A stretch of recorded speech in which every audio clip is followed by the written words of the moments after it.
नमस्कार दर्शक बंधु आपण को आम चैनल को स्वागत।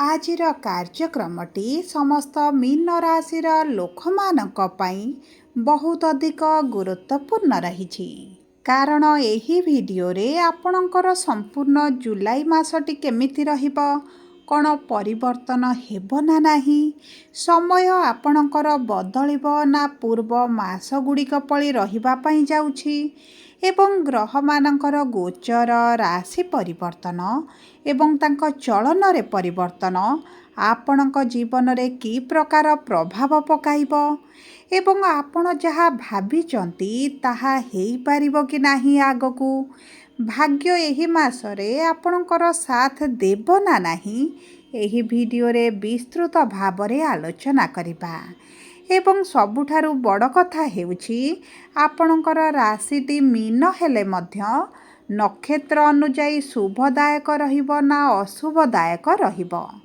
जदि अशुभदायक रहिबो तेबे कौन उपाय करिबाकू पड़िबो एही वीडियो माध्यम रे छोट छोट डिटेल सहित आपणकू जणाइबी किंतु जानि रखंतु जे एही जुलाई मासर राशिफलटी पूर्व मास गुड़िक परी साधारण राशिफल नुहे कारण एही मासरे ग्रह मानकर एभली परिवर्तन हेबा पई जाउछि जहा बदलाइब आपणक जीवन को एवं एभली स्थिति रे आपणकू पहुँचाइब जहा आपण पूर्वर केबे अनुभव मध्य करि नथिले कारण देखंतु शुभ कर्मर शुभ कार्यर एवं देवतांकर गुरु देवगुरु बृहस्पति दीर्घ दिन परे एही जुलाई मासरे अस्त हेबा पई जाउछंती एवं अस्त हेबा द्वारा तांको शुभ प्रभाव कमिबा पई जाउछि एवं ता सहित कर्मर देवता शनिदेव एही जुलाई मासरे बक्री हेबा पई जाउछंती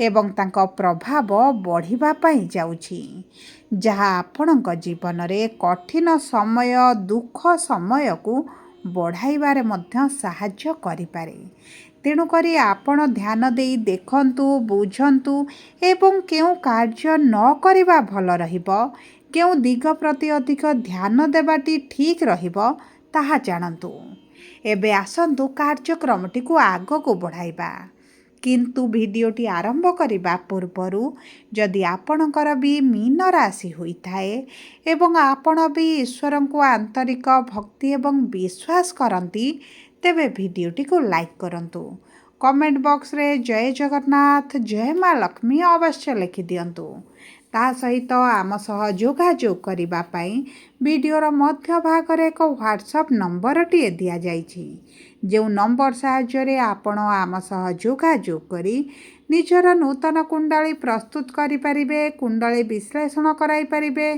किंबा आपणकर चाकरी विवाह व्यवसाय प्रेम संपर्क शिक्षा स्वास्थ्य को नहीं किछि समस्या रहिछि ताहार सहजरे एवं स्वल्प मूल्य रे समाधान करि परिबे सेतिपई आपण आम सहित वीडियोर शेष पर्यंत जोड़ी होई रुहंतु एवं व्हाट्सएप नंबर माध्यम रे आम सह जोगाजोग करी खूब कम मूल्य रे आपणक समस्यार समाधान करंतु एबे आसंतु कार्यक्रमटी को आग को बढ़ाइबा एवं जानिबा नक्षत्र अनुजाई आपणक जीवन रे की प्रकार प्रभाव पड़िबो देखंतु मीन राशिर सर्वप्रथम नक्षत्र पूर्व भाद्रपद मीन 25/12 मीन राशिर व्यक्ति विशेष मानकर देवगुरु बृहस्पति हेउछंती नक्षत्र अधिपति एवं 12 वर्ष परे आपणकर पंचम भाव को धर्म त्रिकोण को गोचर करिछंती किंतु एही जुलाई मासरे देवगुरु बृहस्पति अस्त स्थिति रे रहिबे माने आपणकर शिक्षा क्षेत्र रे जो शुभाशुभ फल प्राप्ति हेउथला किछि मात्रा रे कमी जिबार मध्य संभावना अछि ता सहित संतान प्राप्ति पाई मध्य आपणकर अति प्रबल योग बनिबो जदि आपण संतान सुखरु वंचित अछंती दीर्घ दिन हला चेष्टा करी मध्य संतान सुख प्राप्त करू नथिले तेबे आपणको संतान सुख प्राप्ति हेबो एवं ताहा सहित जदि आपण प्रेम संपर्क रे अछंती किछि ना किछि समस्या चलीछि प्रेम विवाह करिबा पई चाहुचंती किंतु बाधा विघ्न आसुची ତେବେ ଆପଣ ସେହି ସବୁ ବିପରୀତ ପରିସ୍ଥିତିରୁ ବାହାରକୁ ଆସିବେ। ପ୍ରେମ ବିବାହ ହୋଇପାରେ। ଦେଖନ୍ତୁ, ଗୁରୁଙ୍କର ପଞ୍ଚମ ଉଚ୍ଚସ୍ଥ ଦୃଷ୍ଟି ଆପଣଙ୍କ ଭାଗ୍ୟର ଭାବକୁ ଥିବାରୁ ଭାଗ୍ୟ ଆପଣଙ୍କର ବଳବାନ ରହିବ। ନୂତନ କାର୍ଯ୍ୟ ଆରମ୍ଭ ପାଇଁ, ଗୃହ ଆରମ୍ଭ କରିବା ପାଇଁ, ଗୃହ କାର୍ଯ୍ୟ ଆରମ୍ଭ କରିବା ପାଇଁ କିମ୍ବା ଆପଣ ଏହି ସମୟ ମଧ୍ୟରେ ଯଦି କିଛି ନୂତନ ଜିନିଷ କ୍ରୟ କରନ୍ତି, ତେବେ ଆପଣଙ୍କୁ ଉତ୍ତମ ଫଳ ପ୍ରାପ୍ତି ହେବ। ବିଶେଷ ଭାବରେ ଆପଣଙ୍କର ଯଦି ଦୀର୍ଘ ଦିନର କିଛି ଅଭିଳାଷ ରହିଥିଲା, କିଛି ଇଚ୍ଛା ରହିଥିଲା, ତାହା ଆପଣଙ୍କର ପୂରଣ ହେବ। କିନ୍ତୁ ରାହୁ ଦ୍ୱାଦଶ ଭାବରେ ଥିବା କାରଣରୁ ସ୍ୱାସ୍ଥ୍ୟକୁ ବହୁତ ଭାବରେ ଜଗନ୍ତୁ। ଯଦି ଆପଣ ସର୍ଟକଟ୍ ଉପାୟରେ କିଛି ଏହି ସମୟ ମଧ୍ୟରେ କରିବାକୁ ଚେଷ୍ଟା କରନ୍ତି, ତେବେ ଆପଣ କିଛି ନା କିଛି ସମସ୍ୟାରେ ପଡ଼ିପାରନ୍ତି। ଆର୍ଥିକ ସମସ୍ୟା ବଢ଼ିପାରେ।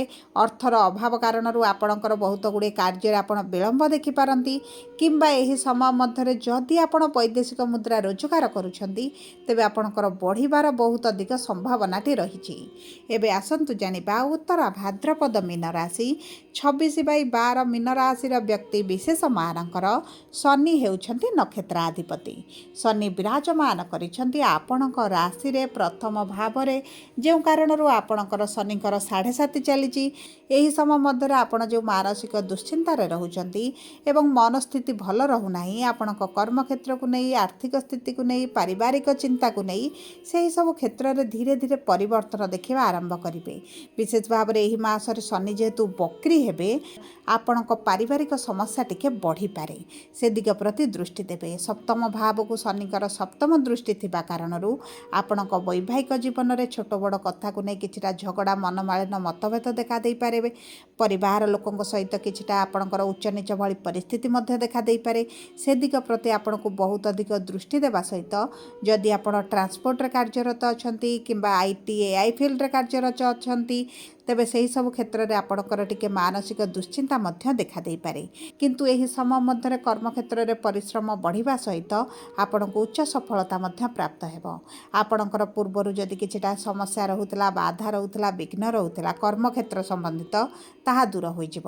ଯଦି କୌଣସି ଲିଟିଗେସନରେ ଫସି ଯାଇଥିଲେ, ସେଥିରୁ ମଧ୍ୟ ଆପଣ ବାହାରକୁ ଆସିବେ।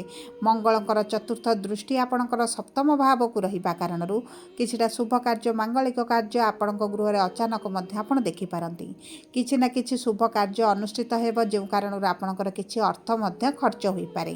କିମ୍ବା ଆପଣଙ୍କୁ କିଛିଟା ଦୂରର ଯାତ୍ରା, ଧର୍ମଯାତ୍ରା, ତୀର୍ଥଯାତ୍ରା କରିବାର ସୁଯୋଗ ମଧ୍ୟ ପ୍ରାପ୍ତ ହୋଇପାରେ।